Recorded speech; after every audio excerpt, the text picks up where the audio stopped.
किसी भी वस्तु को बांध सकने के लिए किसी बंधन का, किसी रस्सी का होना आवश्यक है।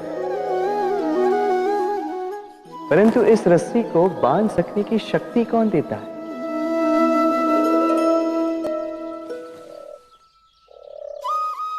वो धागे जिनसे जुटकर ये रस्सी बनी।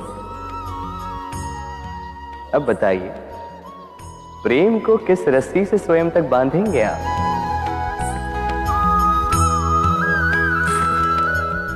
प्रेम बनता है विश्वास से, और विश्वास की डोरी के धागे सत्य के धागों से बुने जाते हैं। अब प्रश्न ये उठता है कि सत्य क्या है? वो जो हमने देखा, वो जो हमने सोचा? नहीं, हमारा सत्य वो है जिस पर हमने विश्वास कर लिया, और विश्वास वो जिसे हमने सत्य समझ लिया। वास्तविकता में सत्य और विश्वास दोनों एक ही सिक्के के दो छोर हैं। जहां सत्य नहीं, वहां विश्वास की नींव नहीं, और जहां विश्वास नहीं, वहां सत्य अपना धरातल खो देता है। तो यदि किसी का सत्य जानना है तो विश्वास कीजिए, प्रेम का धरातल बन जाएगा। मनुष्य की सोच संसार का सबसे गहन या कहो सबसे कठिन भाव है। कब क्या होने के पश्चात ये मन क्या सोच बैठेगा, ये कहना असंभव है।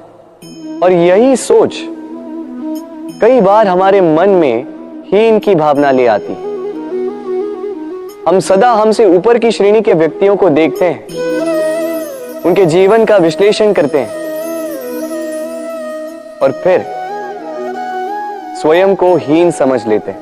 इसके पास इतना धन है, इसके पास कितना बल है, और मेरे पास कुछ भी नहीं। मैं कितना हीन व्यक्ति हूं, संसार के लिए मैं कुछ भी नहीं। होता है ना ऐसा? किंतु ऐसा नहीं है। आपके पास भी बहुत कुछ है, पलट के देखिए। किसी भूखे व्यक्ति को केवल एक रोटी मिल जाए तो भले ही दूसरों के लिए वो अन्न का दाना होगा, किंतु उसके लिए वो भोज से कम नहीं। इसलिए जब भी मन में हीन भावना जागे, अपनों की ओर देखिए, उनकी ओर पलटिए। आपको विश्वास हो जाएगा कि भले ही आप ये मानते हो कि इस संसार के लिए आप कुछ नहीं है, कुछ लोगों के लिए आप संपूर्ण संसार है। तो जो आपका संसार है उसमें प्रसन्न रहना सीखिए। एक शब्द है जो हमें कभी कभी या कहो कई बार सुनाई देता है, स्वार्थ। वो व्यक्ति स्वार्थी है, उसने स्वार्थ में आके ये बुरा कर्म कर दिया, आदि इत्यादि। देखा जाए तो संसार स्वार्थ को पाप का मूल मानने लगा। परंतु क्या स्वार्थ सच में बुरा है? नहीं। स्वार्थ ये शब्द बना है स्व से, अर्थात स्वयं से। यानी कि जिस कार्य में केवल स्वयं का अर्थ हो, केवल स्वयं का लाभ चाप हो, वो स्वार्थ। अब प्रश्न ये उठता है कि आपका स्व क्या है? यदि आपके स्व में केवल आप हैं तो आप अवश्य स्वार्थी हैं। यदि आपके स्व में परिवार सम्मिलित है तो आप परिवार्थी हैं। यदि आपके स्व में अन्य लोग सम्मिलित हैं तो आप परोपकारती हैं। और यदि आपके स्व में ये संसार सम्मिलित है तो आप परमार्थी हैं। तो अपने स्वार्थ से दूर ना जाएं, उसका विस्तार करें। अपने अस्तित्व का विस्तार करोगे तो ये स्वार्थ स्वयं ही परमार्थ में बदल जाएगा। कभी सोचा है, जब माता संतान को जन्म देती है तो क्या होता है? 9 माह का गर्भ, प्रसव की तीव्र पीड़ा। कहते हैं ये पीड़ा इतनी भयंकर होती है कि मानो जैसे संतान के जन्म के साथ माता को भी एक नया जन्म मिल जाता है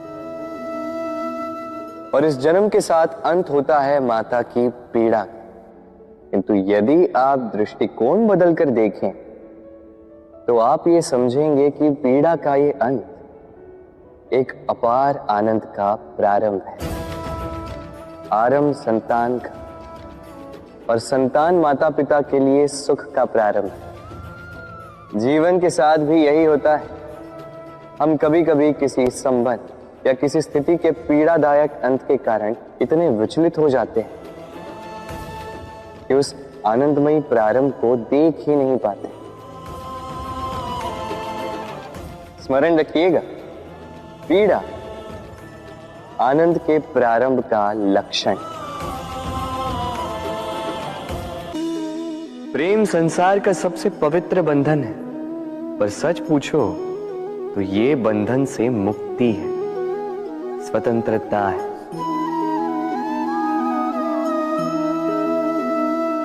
नहीं समझे? समझाता हूं। यदि कोई आपका प्रेम ठुकरा दे, यदि कोई आपका प्रेम समझ ही ना पाए, तो क्या होगा? कुछ उदास हो जाएंगे, कुछ छल करके प्रेम पाना चाहेंगे, तो कुछ बलपूर्वक प्रेम पर अधिकार करना चाहेंगे। किंतु यह आवश्यक नहीं कि जिससे आप प्रेम करते हो उसे भी आपसे प्रेम हो, क्योंकि प्रेम कोई वस्तु नहीं है, न राज्य है, न धन जिसे आप बल से अपने वश में कर सको। प्रेम वो शक्ति है जो आपके लिए हर बंधन तोड़ सकती है, किंतु स्वयं किसी बंधन में नहीं फंसती। तो जिससे भी आप प्रेम करते हो उसे स्वतंत्र छोड़ दीजिए, क्योंकि स्वतंत्रता ही वो भाव है जो जीव को सबसे अधिक प्रिय है। प्रेम सच्चा होगा तो उसे अवश्य समझ में आए। तब तक के लिए निस्वार्थ भाव से प्रेम कीजिए। स्वार्थ हट जाएगा तो प्रेम आ ही जाएगा। जीव जन्म लेता है और उसके साथ ही जागती है उसकी स्मृति। स्मृति बड़ी ही बलशाली किंतु विचित्र अनुभूति होती, सदा आपके साथ रहती। आपके साथ जो जो घटता है वो कहीं ना कहीं किसी स्थान पे संचित रहता है। किंतु कभी कभी हम भूल जाते हैं कि स्मृति हमारी है। तो इसमें हमें क्या सहेजना है और क्या मिटा देना है, ये हम पर निर्भर करता। इस जीवन में क्या सहेजना चाहिए? सुख, आनंद के क्षण, वो क्षण जहां किसी ने हम पर उपकार किया, वो क्षण जहां किसी ने अपनी मित्रता निभाई, वो क्षण जहां हमने किसी को सुख दिया। और हम क्या स्मरण रखते हैं? अपने दुख, पीड़ाएं। वो क्षण जहां किसी ने हमारे साथ कुछ बुरा किया, वो क्षण जहां किसी ने शत्रुता निभाई। और फिर यही स्मृतियां हमें प्रेरित करती है प्रतिकार के लिए। इसलिए हमें क्या भूलना है और हमें क्या स्मरण रखना है, ये हम पर निर्भर करता है। इस जीवन में सब कुछ भूल जाइए, किंतु ये अवश्य स्मरण रखिएगा, भूलने वाली बातें याद है, इसीलिए विवाद है। तो प्रेम से बोलो, राधे राधे।